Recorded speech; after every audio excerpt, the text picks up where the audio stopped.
അമ്പാടി ബാലനാരായണൻ എന്ന ഗജവീരനാണ് നമ്മുടെ ക്ഷേത്രത്തിലെ തിരുസന്നിധിയിലെത്തിയത്. എല്ലാവരും ഒരു 1.5 മീറ്ററെങ്കിലും അകലം മാറ്റി നിൽക്കണമെന്ന് അഭ്യർത്ഥിക്കുകയാണ്.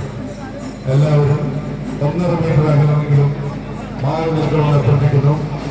നമ്മുടെ ഗജവീരൻ പ്രിയപ്പെട്ട അമ്പാടി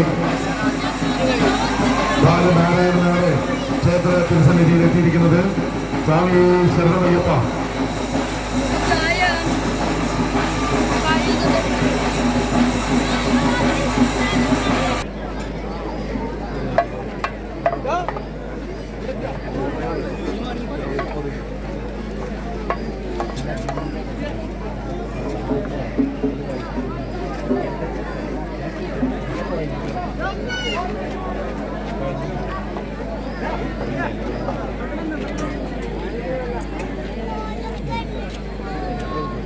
നാല് വശത്തു നിന്നും ഒരു 1.5 മീറ്ററെങ്കിലും മാറിയിട്ട് വേണം പ്രേക്ഷകർ നിൽക്കുക. കേരള പോലീസും ഫോറസ്റ്റും ഇവിടെ വന്ന് പ്രത്യേകം മുന്നറിയിപ്പ് നൽകിയിട്ടുണ്ട്.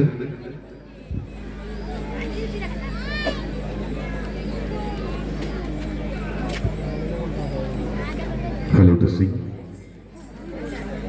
ഈ പരിപാടികളുടെ നല്ല നടത്തിപ്പിനായി നിങ്ങൾ ഓരോരുത്തരും പരിപൂർണമായി വളണ്ടിയർമാരായി തന്നെ നിന്നുകൊണ്ട് ഞങ്ങളോട് സഹകരിക്കണമെന്ന് അഭ്യർത്ഥിക്കുകയാണ്. കാരണം നമ്മുടെ സ്ഥലപരിധി വളരെ കുറവാണ്. ഈ സ്ഥലപരിധിയിൽ നിന്നുകൊണ്ട് നമ്മുടെ കുടുംബത്തിലുള്ള സഹോദരി സഹോദരന്മാർക്കൊക്കെ തന്നെ ഈ പരിപാടികൾ കാണാനുള്ള അവസരം നമ്മളൊക്കെ തന്നെ ഒരുക്കി കൊടുക്കണം. അതുകൊണ്ട് നിങ്ങൾ ഓരോരുത്തരും ഈ പരിപാടിയുടെ വിജയത്തിന്റെ അവിഭാജ്യ ഗണാർത്ഥം ഓർമ്മിപ്പിക്കുകയാണ്. ഇനിയും സംഭാവനകൾ നൽകാൻ ആഗ്രഹിക്കുന്ന മാന്യ സുമനസ്സുകൾ ക്ഷേത്ര തിരുസന്നിധിയിൽ ഒരുക്കിയിരിക്കുന്ന കൗണ്ടറിൽ നൽകി രസീതി കൈപ്പറ്റി ഞങ്ങളോട് സഹകരിക്കണമെന്ന് അഭ്യർത്ഥിക്കുന്നു. സ്വാമിയെ ശരണമയ്യപ്പ.